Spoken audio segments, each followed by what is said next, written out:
It's Terry Henne and his Farm Show on 100.5 and 790 News Radio WSGW and online WSGW.com.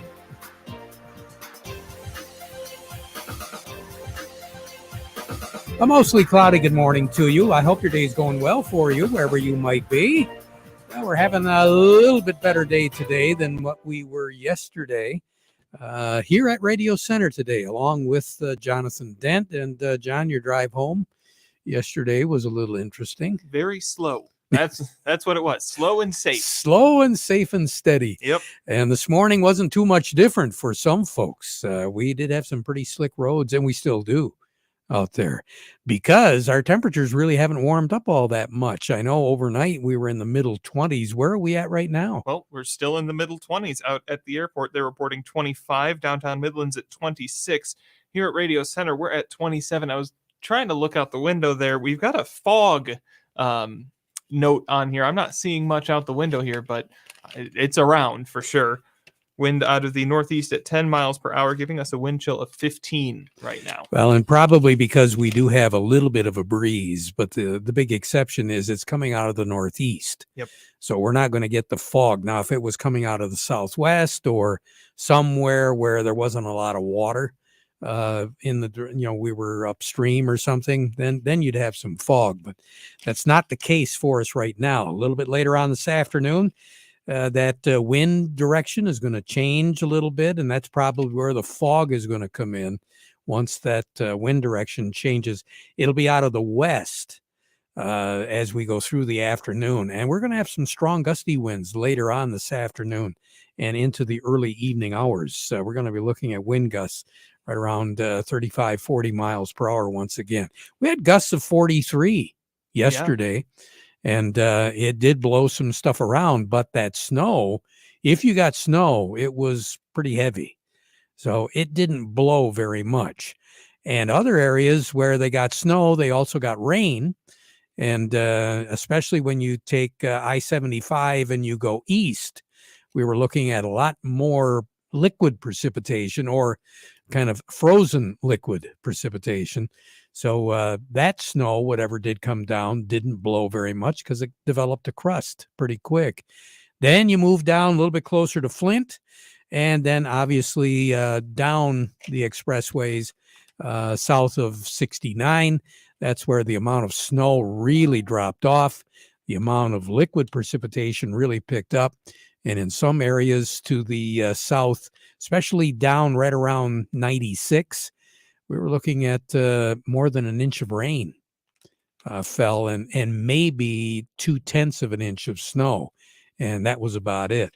And then you take a look at all of the folks without electricity earlier this morning. It was real obvious where all of the sleet and freezing rain fell. It was quite a mess. We're looking at snow depths across northern Michigan, where in some cases we were looking at possibly up to a foot of snow. Some of those locations did pick up about 7-8 inches. And we did have a few spots around the Great Lakes Bay Area where we saw 6, 7, 8 inches of snow as well. But overall, right in the immediate Great Lakes Bay Area, somewhere between 4 and 6 inches of snow. That was about it. And kind of makes me smile just a little bit because what was it on Monday? We were talking how much snow? I think we were talking up to like 6-8 inches, right? Yeah. Yeah. And our forecast, we kind of hung our hat on 3 to 6. That's where we ended up. That's where we pretty much ended up. And fortunately for us, we did have a couple of gusts of more than 40 miles per hour. But overall, we were looking at the mid to high 20 miles per hour, and that was about it. That dividing line of really cold temperatures across the country and really warm temperatures across the country is pretty much stationary. We were looking at some very warm temperatures in the southeastern 40% of the continental United States, and we're looking at it again today. And then you move a little bit further to the west where the cold air kicks in. Once again, they are looking at quite a bit of cold air. 8 states in the western part of the continental United States have winter warnings up. And we're talking from Southern California all the way up in through Minnesota. Yep. Winter storm watches and warnings. And those mountain areas, the San Gabriel Mountains in California, 4 to 6 feet of snow. Wow. In the forecast. They've already had some. Denver, Colorado was 7 below zero. That wasn't a wind chill. That was a temperature. And along with that came some pretty stormy weather. But then, as we said, on the other side, 80s all the way from right around Houston, Texas, all the way up into and close to Washington, D.C. So, and 90s in Florida. Mm-hmm. And those are remaining. We've got that big Bermuda high sitting there. And that's the reason why they're getting the extreme warm weather and a series of low pressure systems off to the west. And that's why they're getting the cold weather. So where the two meet, we got some issues. As a matter of fact, I think there was a tornado reported in, I believe it was in Minnesota. And that was one of the first times they reported a tornado in Minnesota in February in close to 50 years. So very unusual weather, and that unusual weather is going to continue because just so that you're aware, once you decide you're going to make some moves the first part of the work week next week, we have another system that will be moving in. It'll affect our weather late Sunday night, early Monday morning, and it looks as though we're going to have another smorgasbord. Mother Nature's going to give us it. And that's what it looks like. Monday looks like it could be kind of an issue out there. So if you are planning to do some things and planning to do some travel, and you are planning on the 27th of February, be advised, keep an eye on it, because you could run into some travel problems around these parts. A little bit further south, it's going to be a whole lot more in the way of rain. But mixed precipitation as we go through the remainder of the day today. We will work our way up. It'll be late, up to about 35, 36 degrees, 12 for a low tonight. Sun will set this evening at 6:17, rise tomorrow morning at 7:21. Clearing late because a high pressure system over Minnesota is going to clear us out. We are going to be looking at a northwest wind because of it, and we will be looking at wind speeds of right around 35 miles per hour later on tonight and early tomorrow morning coming out of the northwest. So that in combination with 12 degrees, a little cold. Tomorrow, sunshine will crack the 20-degree mark, but not by much. Later in the day on Friday, clouds will be moving in. Friday night, a weak system will be affecting us, so we'll have some snow Friday night and early Saturday morning. High pressure will be moving into northern Lake Huron later on tomorrow night. So Saturday, we're looking at clouds, snow early in the day for the northern 2/3 of the lower peninsula on Saturday. 32 will be our high, 20 will be our low. And then on Sunday, partly cloudy skies, upper 30s for a high. Low pressure over Colorado will be generating some energy. And by Sunday night, it'll be close enough to us to give us a frozen mess by late Sunday night, early Monday morning. The low will be moving into northern Illinois on Monday. So be advised, we are going to get a real mess there. Tuesday, partly cloudy skies, upper 30s. Wednesday, cloudy skies, upper 30s. Long range, take us through the 8th of March. Where did February go? Disappeared. I guess. Above average on the temperatures, slightly, but we'll take it. Above average on the moisture. Record high in the state, 63, set back in 1984. The record low, 14 below zero, set in 2015. Again, as we mentioned before, 5 days of record low temperatures in the year in February in 2015, and today was one of them. Record amount of snow on this date, or I should say on yesterday. Officially at the airport, we had about 4.5 inches of snow. The old record was set back 10 years ago, and that was 5.7 inches of snow. So came close. Not breaking any today. Nope.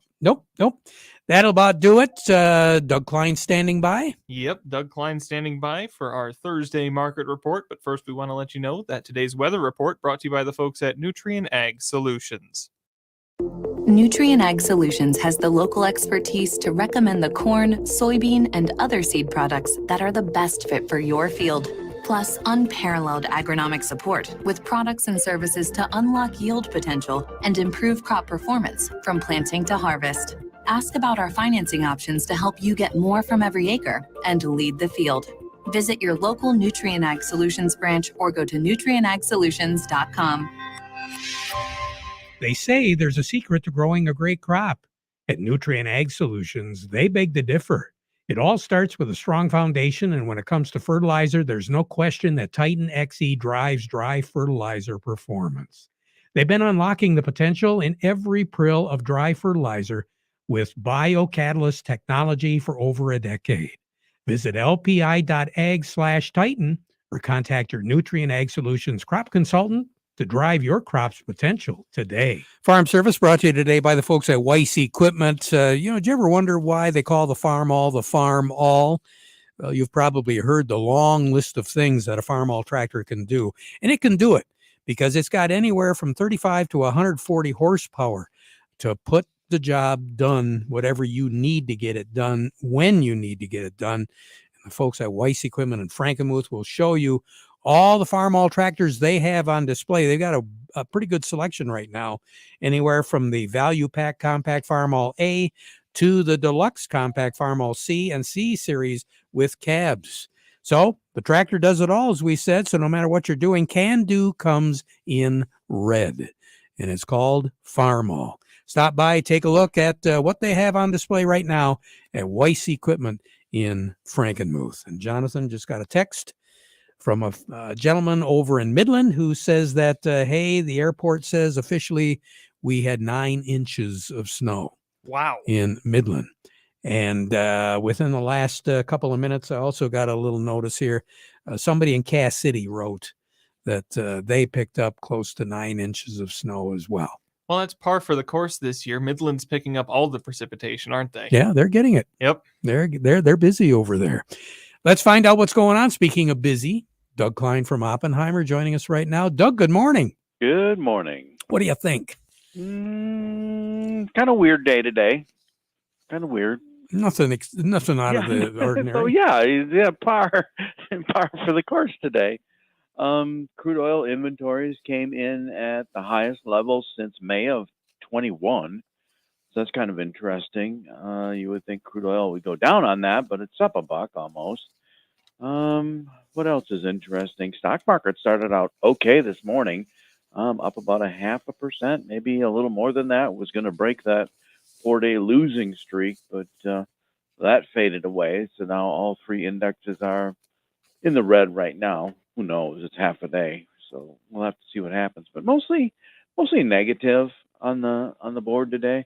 So here's your numbers: the March corn 669 1/4, down 4 3/4.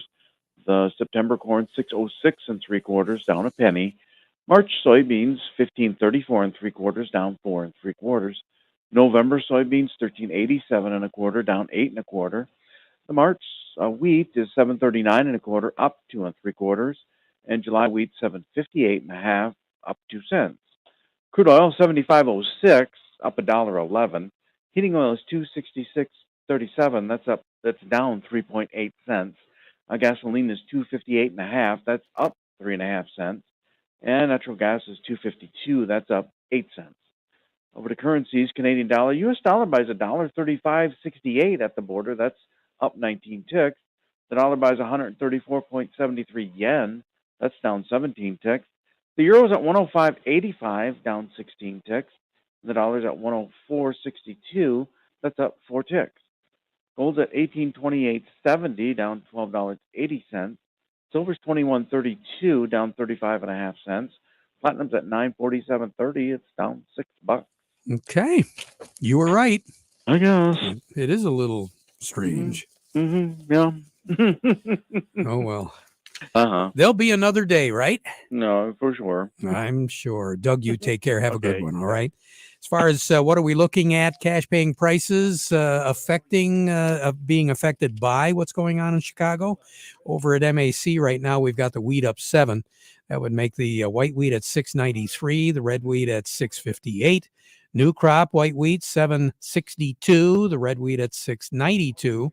Currently, the corn is down 3 at $6.25. New crop at $5.32. The soybeans down 4 at $14.95 at MAC. The new crop is at $13.27. Market report brought to you by the folks at the Frankenmuth Credit Union. They can help you with lines of credit, equipment loans, financing for purchasing land, credit cards, and more. Just stop by any of their offices today and find out how they can be your hometown financial solution. Go to frankenmuthcu.org and get the latest information. And by the folks at Steiner Tractor, they invite each and every one of you to have a good time over in the Caro area this weekend. Saturday, the Thumb Area Old Engine and Tractor Association is going to be having their 19th annual Farm Collectibles and Toy Show. It'll start at 8:30 in the morning, go till 3 in the afternoon at the Brentwood in Caro. You can buy, sell, or swap farm toys, collectibles, antiques, and farm literature. Admission $3 for adults. Children 12 and under are free. And we'll be broadcasting from the Brentwood in Caro tomorrow, doing our farm program in anticipation of all that activity going on this Saturday. And we look forward to all of that. Who do we have up first, Jonathan? Well, it's a voice we haven't heard in a little bit. We've got Jerry Samolsky from Bay Landscaping and Garden Center. Let me get that right. Jerry, good morning. Hi, Jerry. How you doing? Good morning. You guys have been busy. Oh, man. And so have you. Yeah. Yes, sir. The snow is a good thing for us, Terry. It helps insulate the ground, and this snow is actually very good. With as warm as it was, we were looking for spring sooner, but this sure doesn't hurt a thing, and it's very positive, actually. It's going to help bring some more moisture into the ground, so we're happy to see it. I would just caution, when you're shoveling and plowing, making sure that you don't mess up your plants by pushing snow up against evergreens like arborvitae and yews. They sometimes bend over and leave holes in them.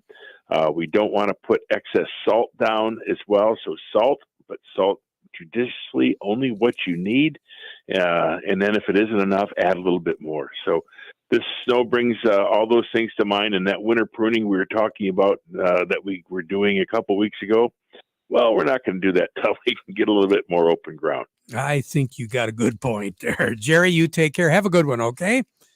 Yes, sir, Terry. All righty. Jerry Samolsky, Bay Landscaping and Garden Center in Essexville. Who's up next? We've got Scott DeVries from Nutrien Ag Solutions on with us. Scott, good morning. Good morning, guys. How you doing? Hey, real good, Scott. You made it through the day on Tuesday. Kind of crazy yesterday. You staying home today, or are you back at it? Terry, you called it. I'm working remotely today, and I shoveled or plowed some snow this morning, and just working on a lot of opportunities for the spring and some assistance that growers really need help on. Some of the meetings that you've been going to lately, and in particular the Bean and Beet Symposium, what kind of questions are you getting from producers right now? Last year was all about, am I going to get my chemistry? Is it crop protection? This year it's a little bit different. We've had some good years, but growers are interested in having conversation about their capital management. So, supplier financing programs, things that are going to keep them and help their cash flow, make them more money. I mean, still everybody's got to make money in the whole situation, but interest rates are going up. So 0% offers are really helping out growers.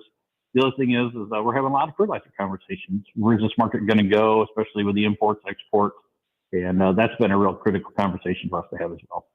I was at the wheat growers meeting yesterday, their annual meeting, and evidently not so much in Michigan, but just to the south of the border here. We're talking Indiana, Ohio, around there. We've actually got some wheat that's beginning to turn green. Well, if we would have kept going the way we were, I was a little concerned for an early spring, but, this put us back on track for where we need to be probably. Yeah. So our producers, for the time being anyway, they don't have to worry about the wheat. Everything seems to be looking pretty good. Yeah. I met with some producers on Tuesday evening after the Bean and Beet show or day there. And, they made comments that they really, everything they're looking at, there's not a lot of flood outs, not freeze outs. They're pretty optimistic about our wheat crop that's in the ground right now. So let's just cross our fingers and get ready to prepare to plan to have a really good wheat crop for this summer. Yeah, they tell me that's what we have fingers on our hands for, to cross and hope. Now we got to have faith. If we don't have faith, we don't have anything, Terry. You got that right. Scott DeVise, you take care. Have a great day, okay? Thanks, Terry. Have a great day. You bet. Scott DeVise with Nutrien Ag. Take a break, and we'll be right back. As a farmer, you're always thinking ahead, planning and preparing for the next season. You know that a profitable yield depends on weather and timing. While Morgan Composting can't control the weather, they can save you time. From enhancing your soil before planting season with Dairy Dew compost blends to boosting growth with Dairy Dew granulated fertilizers and finishing the growing season strong with powerful liquid foliants made with kelp, humic, and fulvic acid. Morgan Composting has everything you need to get things going and get things growing in a complete package. Whether your farming operation is a greenhouse, an orchard, or thousands of acres of row crops, save time by getting your entire fertility plan made in one place. Morgan Composting, serving Michigan farmers for more than 25 years. Call the soil health experts now at Morgan Composting or visit dairydew.com to learn more. Dairy Dew. Farm Service brought to you today by the folks at the Michael Sarr Crop Insurance Agency. Risk management, that's what it's all about. And that's what the Sarr Agency has been working on with producers here over the past several weeks. Getting ready for spring, getting ready for the summer. You should be talking right now to the Michael Sarr Crop Insurance Agency because they're licensed to serve all of Michigan with both conventional and organic crop insurance. You can get a hold of their agents on their cells for questions or emergencies, or you can call the office. They're located in Reese, 989-868-4722. Craig Voorhees with the Rummel Agency joining me right now. And Craig, I saw a couple of vehicles in a not so good position this morning. Maybe we should talk a little bit again about something we talked about before. Right, Terry. I think we touched on this maybe around the last storm around Christmas, but that is the road service that's available from your auto policy. I too saw a few vehicles on wreckers and rollbacks this morning, so that's never fun. So you want to make sure, especially for your daily driver, that you have road service coverage on the vehicle. You can typically pick and choose which vehicles you want it to be on, so you don't have to have it on everything. And you also want to make sure that if you belong to some associations or maybe through leasing your vehicle, you already have road service. So you don't need it in two places. You certainly don't want to pay for it twice. So double check that as well. Make sure you're not being double dipped. Yep. Nobody likes double dip unless it's on ice cream. Right. Yeah. We'll take it on that. Sure. We'll take it for sure. Craig, thanks a lot. Have a nice weekend coming up. We'll talk to you again soon. Okay. All right, Terry. Thank you. You bet. Craig Voorhees with the Rummel Agency. Steve Anderson, ready to go, Jonathan? Yes, indeed. For a look at what's going on in New York, we go to Baird & Company, where we find Steve Anderson. Steve, good morning. And good morning to the both of you. What's going on, Steve? Well, we've got red ink today. We've had unemployment, new unemployment claims were lower than expected, so more people are working. And we had inflation begin to heat up again a little bit. They revised the fourth quarter up. So back to worrying about interest rates. Dow Jones Industrial Average is down 218 points, putting it at 32,828, volume 308 million shares. NASDAQ's down 64, putting it at 11,443, volume is 377 million shares. Locally, Caterpillar 236.18, down 171. Deere 421.39, down 502. CMS 60.61, down 20. Dow 56.62, down 39. DuPont 72.64. down 27. Corteva 61.51, down 43. GM 39.03, down 186. Trinzio 23.60, down 48. Walmart 141.01, down 320. Home Depot 294.89, down 141. Huntington Bank's bucking the trend; it's up a whole penny at 14.94, and AT&T is down by 12 cents at 19.26. You have a great day. We'll talk to you again, Steve. I will. You do the same. Bye-bye. You bet. Bye-bye. Steve Anderson over at Baird and Company. Jonathan just got a note here from the tip of the thumb, Port Austin. 9 inches of snow. Really? Yeah. That kind of surprises me a little bit. A little bit. Yep. Yep. All over the place. We'll be right back. Are you upset with your current planter performance? Are you considering buying a new planter but blown away from sticker shock? With Precision Planting's VSET, V-Drive, and Delta Force, we can retrofit your old planter to outperform any new planter on the market. Then access all your data from planting to harvest easily with Field View. Call PC Ag Solutions today and get your parts ordered, installed, and ready to go for the upcoming growing season. 989-868-4444. PC Ag Solutions. We'll be back at 12:30 with an update, so you stick around for that. Now we conclude our program with the playing of our national anthem.